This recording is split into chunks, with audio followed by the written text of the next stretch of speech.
I couldn't do nothing. I was sitting back, relaxing at home, man. I was actually a little depressed, to be honest, man. I was eating pizzas and stuff, man, you know. That sounds horrible. That sounds horrible. It's actually, that's the good life right there. But, you know, get the full crust and not the thin crust, you know. So you said that you were a little depressed. What was your lowest moment? Like, were you like really sad at one point? Oh, man, the saddest moment was the day that I got the call from the doctors letting me know that you really need to consider pulling out of this fight. That morning I called Al Heyman. I was actually already on my way to the gym, and I felt I had an incident occur over that weekend where my neck stiffened up, and I really couldn't rotate my own neck left and right. For some reason, it was very severe when it happened, but over the weekend I thought, okay, it's just gonna lag, but it should come right back. It's my doctor who let me know, Keith, this most likely isn't gonna come right back. And Showtime camera crew was actually at the gym that day. I go to jump rope, I jump up and down 3 times. I say, that hurts my neck, I can't do that. I put the rope away. I go shadow boxing. I throw a left hook, I twist. It hurts my neck, I can't do that. And I actually broke down, and I was very depressed that day. I had to tell the whole camera crew, I have nothing for you to shoot today. And it was heartbreaking, because as a fighter, I wanted this fight just as bad as the fans wanted the fight. I've had injuries before, but most of my injuries don't really occur in camp. They're prior to camp injuries. This one was kind of one. It was an injury that happened outside of camp, but it affected camp, and we just had to start listening to our doctors, do what was necessary to recover, get back as soon as possible, so we can give you guys this great fight. Are you back sparring now in the gym, or are you working out? What are you doing now? Sparring is the last thing on the regiment when it comes to coming back, since the issue was in my neck. We've been running, we've been shadow boxing. We feel good. We've been hitting the bag, and we've been hitting it harder and harder. But we probably won't. We still got 9 weeks. This week makes 9 weeks. So we most likely won't start sparring for 4 more weeks. How's your neck feel right now? Does it feel back to normal? It feels good. It feels pretty much great, but it hasn't been hit yet. Right. So you don't know exactly how it's going to respond once you get. That's why we're not rushing to get that response. Is there any fear about it? You know, once you get hit, how it's going to respond? Nah, we should be okay. We've been doing everything that our doctors would want us to. From a philosophical standpoint, do you look back on the situation and say, I mean, I'm sure you first said why, but that now you look back, this fight is taking place at the end of the year when a lot of other welterweight fights have taken place. It's almost like this is like the crowning fight of the year. It's almost like it's happening the right thing. And also going back to the accident itself, did you ask why it happened, and were you ever afraid? I'm pretty sure it happened because I was, driving a car with 500 horsepower, and I already burned my tires out several times. That's pretty much why I think the accident happened. Was it was a rainy day in the hydroplane. The tires were probably a little bald after having some fun in it, and it probably wasn't the best to take that car to the gym that day. But when it comes to really looking into, a lot of people have been bringing it up. At the end of the day, the fight is better now than before. The venue's better. The network's the same, the opponent's the same, and the fans, I hate to say it, but I'm glad I made you wait, because this isn't just the biggest fight of my career, but it is obviously the most anticipated fight of my career. And, sometimes it pays to add a little drama to the game. It wasn't our intentions, but it all has worked out for the better. When there's been fights before that have been anticipated, a couple off the top of my head are like Savage, Shane Mosley, Calzaghe, Ben Johnson. Injury happens, the fights never happen again. You were upset. Was there ever a party that was like, man, this fight, you never know if this is ever going to happen now? Is that part of it? Not for me, because I knew that, Kenny Porter and Shawn Porter are on a mission. I've been asked to fight them. This time they came and asked to fight me. So that's how I knew this fight was going to go down. Outside of that, they want an opportunity to be champion of the world again. And if they would have went anywhere else, they could have gotten a fight, but they would not have gotten a world title. So I was always confident that they were going to be here to make the fight happen. Why is this fight bigger now than it would have been in March? Why do you think it's just because of people, waiting for you to return? Well, the Barclays Center makes it bigger. The fact that we get to promote the show, here in New York, makes the fight that much bigger. New York is a fight town. Tremendous boxing history. My first favorite fighter of all time is Mike Tyson from New York. So it's really just it just, in my opinion, just happened to work out for the best. Do you expect? You talked about the fact that it's at the end of the year after a bunch of other. Why does everybody say it's at the end of the year close to when the it's end. in the middle?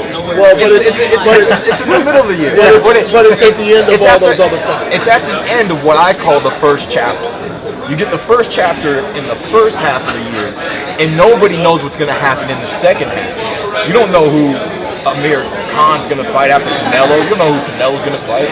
Nobody knows what Danny Garcia's going to do right now, because nothing is going to happen until we get past June and you get into the second half of the year. If it was near the end of the year, we'd be talking about my birthday, November, December. Do you expect some of those guys to be ringside? And then, obviously, if when you win, you look down, you're going to see Spence, you're going to see Garcia, you're going to see all those guys clamoring to fight you guys. Yeah. When it comes to the welterweight division, practically the whole welterweight division should be there. I mean, the situation that the welterweight division is in right now is we're kind of like in a frenzy, man. Everybody wants the spotlight. Everybody wants to be the top dog. And that's because now you get the spotlight. You get an opportunity to be the top dog with Floyd Mayweather and Manny Pacquiao out of boxing right now. Did you hear Spence make some comments about you after his fight, saying that your resume was? He can make as many comments as he wants. Yeah. Let's be honest once again. Chris Algieri is not a welterweight, and he hasn't beaten a welterweight, and he didn't get famous from beating everybody up. Okay, so was he a name? Yes. Was he an ex-champion? Yes. Now, his comment was something of the nature. I hate responding on some of these, man, because why has Keith Thurman been at the top of the game but has only fought one top 10 fighter? Is that because of Keith Thurman? Are those the fights that Keith Thurman wanted for himself? The answer is no, okay? For the past several years, as soon as I got on the scene, I let the whole world know when I told Paulie Malignaggi, you better not duck me, son. And yes, I was talking to him, but I was also talking to every welterweight. I was hungry for everybody. Am I mad at Errol Spence for being in my shoes, in my situation where I was 3 years ago? Knowing you have the skills and the ability to be champion of the world, feel like you can take on everybody? And so what do you want to do? You want to call out the dude at the top. Who am I? But the man at the top. For me, the man at the top was Floyd. What did Floyd do? Not acknowledge me. Am I going to treat Errol like that? No, I'm not going to treat Errol like that. I'm going to acknowledge the boy. You have acknowledgement.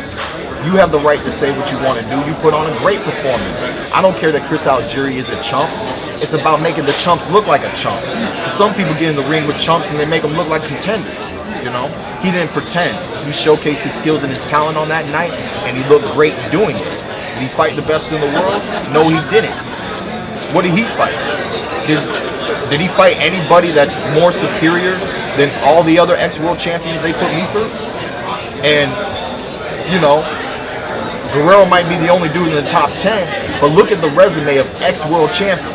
And then tell me how many ex-world champions you've been through, and let me know how many you put into retirement, because I put 2, baby. If his name came up and tomorrow, right? Yeah. Like right after you. Yeah, tomorrow. This fight. Yeah, tomorrow. Okay. Yeah. You know what I'm saying? Now, I'm gonna give you the realness, okay? Because I don't like being fake. All right. We got tons of fighters in the welterweight division. And we got people who have what I call spotlight priority over Spence. Okay? There's people on my list that's higher than him. He, like I said, is in my situation. There was once upon a time I was a bad dude. A lot of people had spotlight priority. Their names were bigger. They've been doing it longer. They've already been on the scene longer than I have, and they didn't want to talk about me because they had other people that they could fight. Now, I do have other people I can fight. I will accomplish more by fighting some of those names. But the real thing about Errol Spence is, I think it's a fight that can happen. I don't think it's a fight that's going to happen this year. I do think it's a fight that is worth not ducking, not dodging, but building. It is a fight worth building. If you declare that it is not, then obviously you really don't know boxing. Who are the spotlight some of the spotlight guys? Well, obviously, you know, you got Shawn Porter to deal with, right? Then you have you got Danny Garcia, which, you know, as soon I was there when he got the green belt, you know, I kind of like the way that green belt looks, you know. And I'm the guy who always talks about people coming up from 140, wanting to mess around with 147. You want to be a big dog? Fight a big dog, you know. So he's one of the dogs on the list. Plus, for me this year, my goal, my future, the way I envision myself, is to have 2 titles by the end of this year. Everyone talks about Keith. With your performance over Shawn Porter, are you going to be the guy to replace Floyd Mayweather? Are you going to be the next man? Well, guess what? Nobody can fight one man and be the next man unless they beat the man that was the man, okay? So you can't just be the man from beating a singular man. Floyd was the man for being at the top for over a decade, okay? So the formula of being the man is being at the top and staying at the top, you know, and that's my goal, one fight at a time, to stay at the top. One thing I'd like to do, though, is to grab another belt, and by being one of the welterweights and having 2 world titles, that will separate myself from the competition and kind of pull away and show that Keith Thurman is the big dog at 147. Where does Jesse Vargas and the WBO belt be in play? Where does Kell Brook fit in? Play with Jesse Vargas for his WBO belt? Jesse Vargas, great fight. A legit welterweight, Legit 47. legit welterweight, you know, great resume, current champion, worthy opponent. Is he spotlight material? From your perspective? Yeah, I mean, he's got tons of fights. He's been on the scene for a long time. We haven't gotten to see him fight people that I'd like to see him fight, and that's a fight that I would take as well. What about Garcia? Do you think Garcia will fight him because he hasn't seemed to, beyond Guerrero, hasn't seemed to fight? I'm gonna be honest. I think Shawn Porter can beat Garcia. I think I can beat Garcia. I think there's at least 5 welterweights that can beat Danny Garcia. So, you know, if he wants to go ahead and tread lightly like he's treading on thin ice, you know, I ain't gonna be mad at him. I'll just talk about it. Keith, there'll be people who will doubt your prep for this fight. I'm sorry. Sorry. To be honest, you gotta ask his daddy. You know, to get the real answers, you gotta talk to his dad. Kell Brook, man. Kell Brook. I like Kell Brook. I like him a lot, man. I like his skill set. You know, the thing is, he's so mysterious. Why is Kell Brook mysterious? Because he hasn't fought American fighters. We judge people off of the fighters that we know they've beaten. He's beaten one of them that we know, one I'm about to face, who is a great fighter. So obviously Kell Brook must be a great fighter. But at the end of the day, the question is still, how great is he really? They call him special. How special is he? Is he really special? I don't know. He's got something special. We just don't know how special. So Kell Brook, when he fought Porter, he won by a couple of points, maybe 2 points. Do you feel the urgency to really put Porter out and show Brook that? I made my statement today. We ain't winning on points.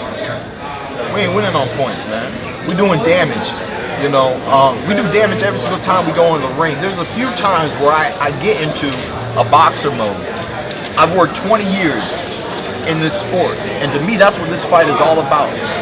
June 25th, you get to see Keith "One-Time" Thurman showcase 20 years of hard work and dedication into the world of boxing. For me, that's what my performance is going to represent. There's a lot of How do you put fights. that aside, though? How do you put aside your friendship? Because obviously you guys have a lot of respect for each other, you know, growing up together. How do I put aside my friendship? With Shawn? It's real simple. It's called put gloves on. And there ain't no friends when we got gloves on. Did you It's feel that easy. It's that easy. I mean,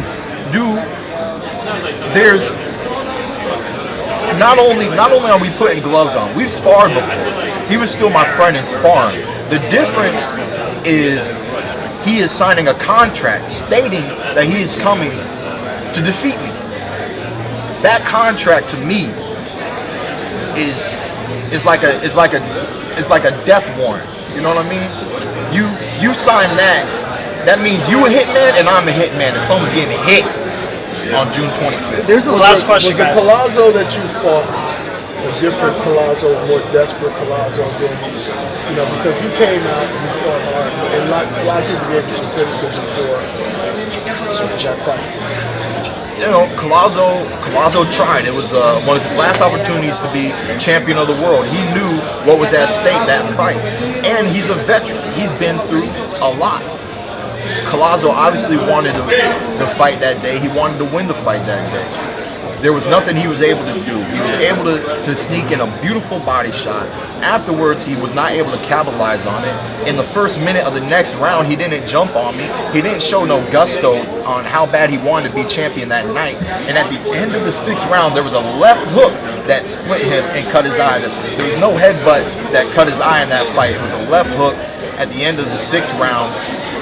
And from then on, you know, it was hard for him to compete. It was already hard for him to compete with 2 good eyes, and now it's hard for him to compete with only 1 eye, and he backed out of the fight before he could endure more damage, which he was clearly taking as the rounds went on. All right, this is it, guys. All right, there's a lot of fights right now. Over the past year, I'd say that all these fights are always like, oh, this fight's leading to the next fight. It's like if Kovalev and Ward win, it's like no one cares about that fight. It's the next fight. This is one of the few fights that people care about this one. You know, it's not about the next one. How important is that for boxing? And It's great, you know. I mean, sometimes the fans know when people are setting matches up. This isn't setting anything up. This is a match of its own. This is something that should be glorified of its own. You have 2 of the youngest and strongest welterweight champions of the world going toe-to-toe with one another. What else can you ask for? And follow up real quick. Listen, you have a ton of charisma. You have a look, a unique look. If you win this fight in convincing fashion, do you think that you have the special ingredients to be the heir to Floyd Mayweather, to be a crossover guy? Look, you know, I gotta admit, man, that's what the sport wants. The sport wants that. Am I gonna fill those shoes? Yeah. I'm just gonna be Keith "One-Time" Thurman from today until tomorrow.